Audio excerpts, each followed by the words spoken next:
Do do do do do do do do do do do do do do do do. Oversized much? Is he trying to compensate for something? Here at Ai-Kon, an anime, people love giant oversized swords.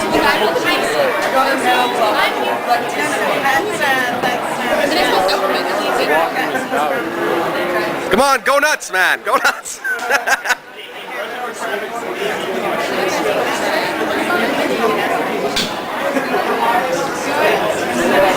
Just don't hurt it. Just don't hurt anybody.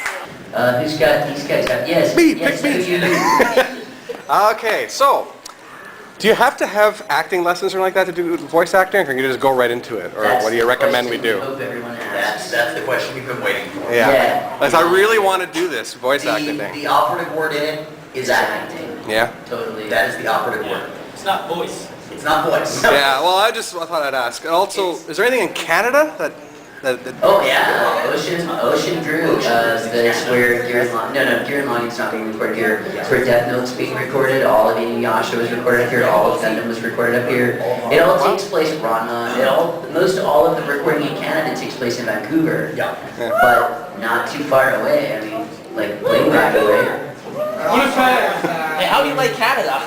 But yeah, there's definitely a studio in Vancouver. But to back to your original question, yeah. In fact, I think I do that a bigger disservice than anybody because everybody knows I was an anime fan first. And so I think a lot of people think I was just a fan that loved anime so much I got allowed to voice act. I was acting professionally, not talking loud in a room while other people are trying to talk. I was acting professionally from the age of 7 on, doing commercials and still talking loud, and films. I'm just doing what she did. That's all. But that was our prime goal. Like, and the people that weren't were doing other types of performance. Rob Ungle was a stand-up comedian. Cynthia Martinez was a singer in a Spanish rock band. But you definitely have to have acting experience, and that's the fun part. That's honestly the best part of the job. We've said this time and time again at conventions and stuff, is get any acting experience you can. It's going to help you. And you know what? It's a lot of fun. We've said that, and there was a guy that we've seen at convention after convention, and he called us. He wrote to us. He actually called him on his cell phone. Like right now. Still going on. He literally sent us an email, and he took our advice and auditioned for a local community theater show. Now he could care less about being a voice actor. He has had so much fun doing live theater. Yeah. That's what he is all about now. He's like, oh, screw voice acting. I love this. And most of us in this business. The reaction is immediate. Yes, the reaction is immediate. You don't have to wait 6 or 8 months for the DVD to come out. But most of us in this business set up the actors first. And it's kind of like Johnny said, this was the next audition. So you have to go to acting school? No. No? Not I consider acting No? You need to be a good actor. You have to, and that's usually how you go about doing that, is taking some formal lessons. Okay. Donnie, what's your background to that? Because everybody knows that you were doing Power Rangers, but what did you do acting-wise or performance-wise prior to that? Prior to Power Rangers, I acted like a clown in school.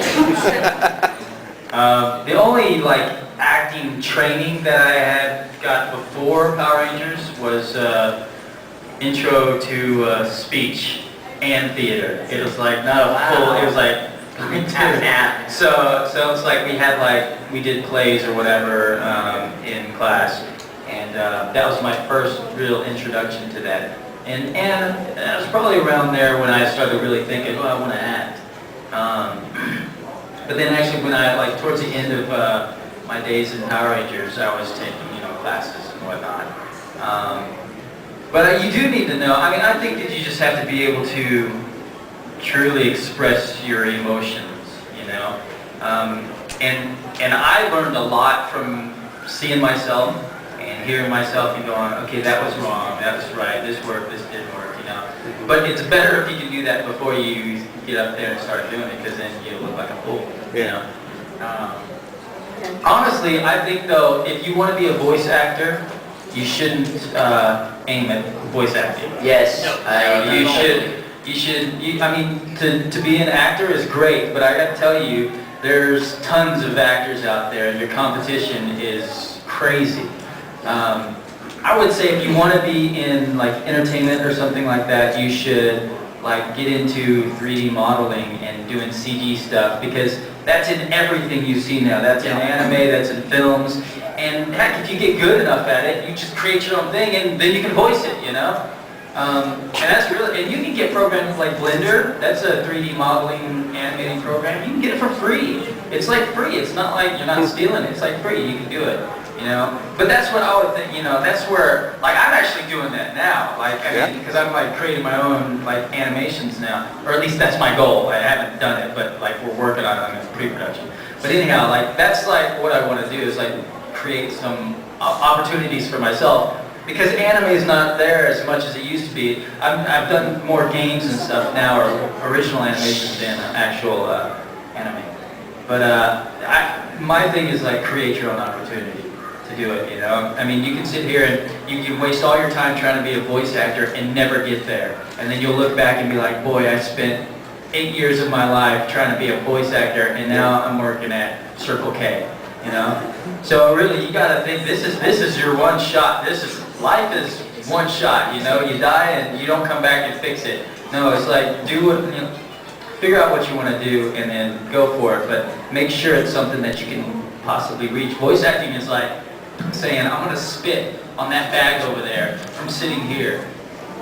I might be able to do it, but it's a long shot, you know. But if I say I'm gonna spit on the ground, then I have a lot more to aim at. So if you're saying, oh, I'll be an actor, I'm going to be an actor, then you have so much more to go for. Broaden your horizon. You've got a lot of competition.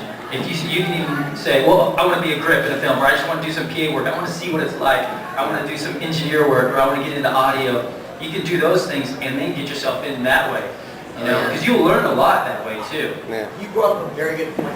I don't know a single audio engineer for any of the studios that has not gotten some voice acting work. Oh yeah. And moved up, became like producer or director. Yeah. But every engineer, with the exception of Brian Leach, who's my engineer, at ADB, you can hear their voices on so many different titles, because a lot of times it's like, oh, we've got this guy. He comes in for 2 lines. Oh, we don't have anybody coming in right now. Well, here, you just jump in and do it. Yeah. And so very often our audio engineers end up with like 30 or 40 credits a year. Yeah.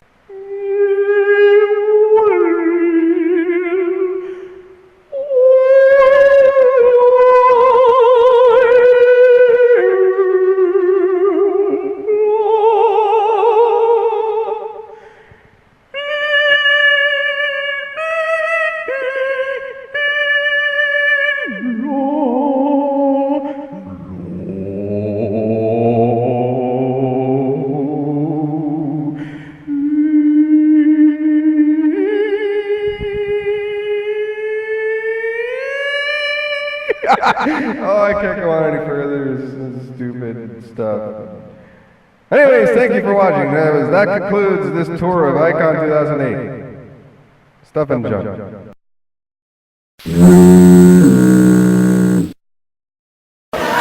Yeah, my friend Ted here gets all the photos. I got nothing. Nobody cares about Silent Bob. Pathetic.